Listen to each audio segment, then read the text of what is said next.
नमस्कार, हिमाचल समाचार में आपका स्वागत है। आज के मुख्य समाचार। मादक पदार्थों की तस्करी में शामिल कर्मचारियों के खिलाफ सरकार कर रही सख्त कार्रवाई। प्रदेश में पर्यावरण अनुकूल विकास को दी जा रही प्राथमिकता। लाहौल स्पीति और किन्नौर जिला में स्थापित होंगे डॉपलर रडार स्टेशन। बेटियों का भविष्य संवारती प्रदेश सरकार की योजनाएं। और अब समाचार विस्तार से।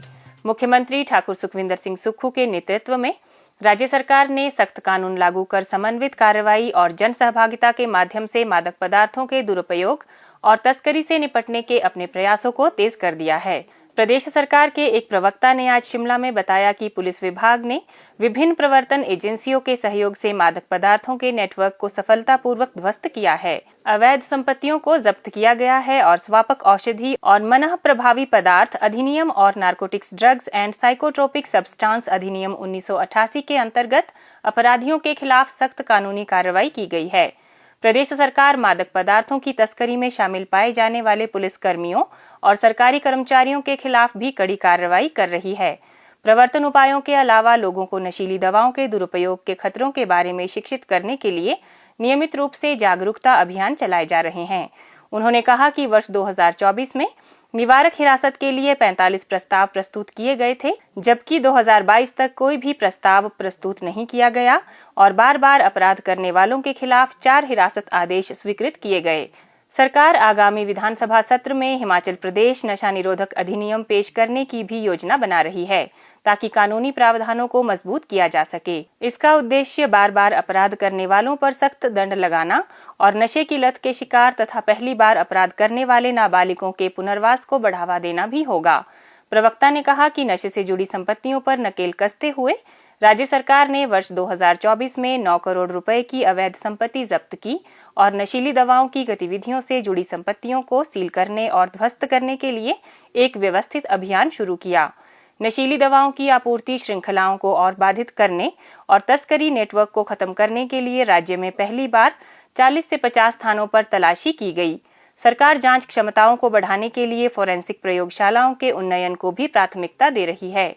उन्होंने कहा कि प्रवर्तन को मजबूत करने के लिए राज्य सरकार ने नारकोटिक्स और संगठित अपराध पर एक विशेष कार्यबल को मंजूरी दी है, जो नारकोटिक्स, नशीली दवाओं की तस्करी और संगठित अपराध पर विशेष रूप से ध्यान केंद्रित करने के लिए आवश्यक संसाधनों, शक्तियों और स्वायत्तता के साथ एक समर्पित इकाई होगी। वर्ष 2024 के दौरान पुलिस विभाग ने 368.20 किलोग्राम चरस, 36.20 किलोग्राम अफीम, 11.14 किलोग्राम हेरोइन, 668.67 किलोग्राम पोस्त और 33.64 किलोग्राम गांजा जब्त किया।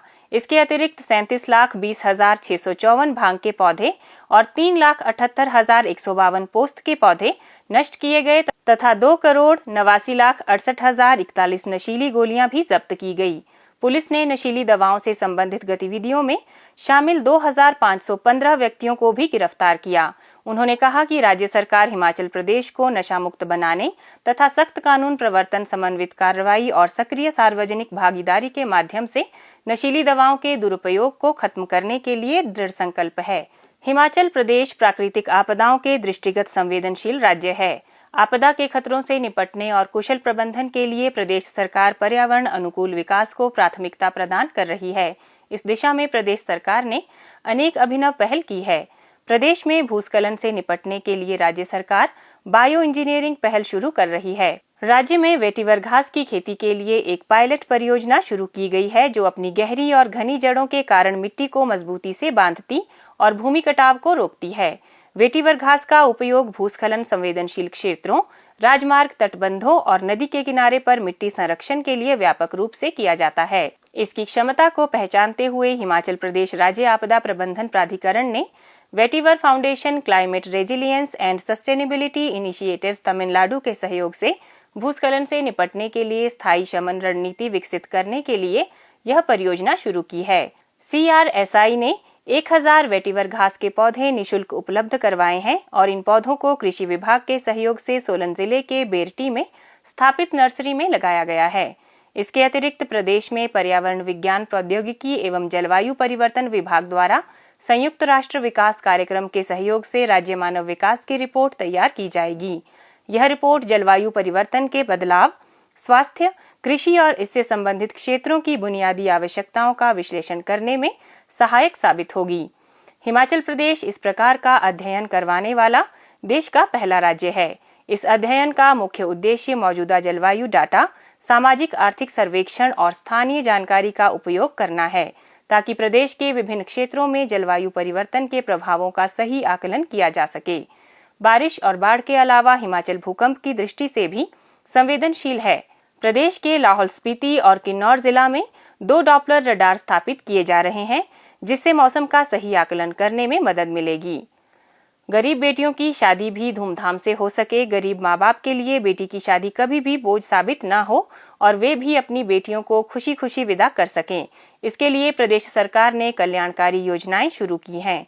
राज्य सरकार की मुख्यमंत्री कन्यादान योजना के अंतर्गत 51,000 रुपए और मुख्यमंत्री शगुन योजना के तहत 31,000 रुपए की वित्तीय मदद दी जाती है। यह योजनाएं लड़कियों के लिए खुशियों का शगुन साबित हो रही हैं। इन योजनाओं के फलस्वरूप आज गरीब परिवार भी अपनी बेटियों की शादियां बिना किसी चिंता के साथ कर रहे हैं। जिला हमीरपुर के भोरंज उपमंडल के गांव सम्मूताल के श्री सुशील कुमार भी पिछले वर्ष जब अपनी बेटी की शादी की तैयारी कर रहे थे तो उनका खर्चा लगातार बढ़ता जा रहा था और इसके साथ ही उनकी चिंता भी बढ़ रही थी। दिहाड़ी मजदूरी से अपने परिवार का पालन पोषण करने वाले सुशील कुमार बेटी की शादी पर ज्यादा खर्च नहीं कर सकते थे। श्री सुशील कुमार और उनके परिजनों की चिंता को देखते हुए उनके किसी रिश्तेदार ने उन्हें मुख्यमंत्री शगुन योजना के बारे में बताया तथा इसका लाभ उठाने के लिए प्रेरित किया। उन्होंने इस योजना के लिए आवेदन कर दिया।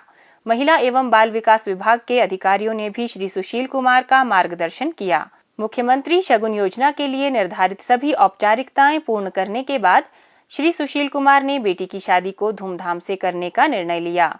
प्रदेश सरकार का आभार व्यक्त करते हुए श्री सुशील कुमार ने बताया कि मुख्यमंत्री शगुन योजना के तहत मिली वित्तीय सहायता उनके लिए मददगार साबित हुई। दिहाड़ी मजदूरी करता हूँ, मेरे को शगुन योजना का मालूम चला। काम पे वाहन पे लोगों ने बताया कि शगुन योजना की तहत आपको लड़की की शादी के लिए पैसे मिल सकते हैं।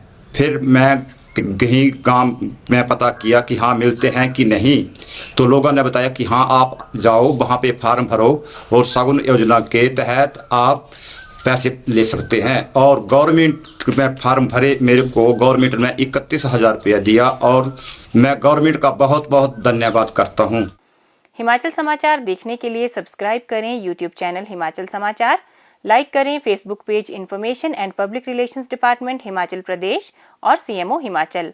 फॉलो करें x@DPRHP और सीएमओ हिमाचल। फॉलो करें इंस्टाग्राम @DIPR हिमाचल और सीएमओ हिमाचल। विजिट करें वेबसाइट www.himachalpr.gov.in। इस अंक में इतना ही। कल फिर होगी मुलाकात। दीजिए इजाजत। नमस्कार।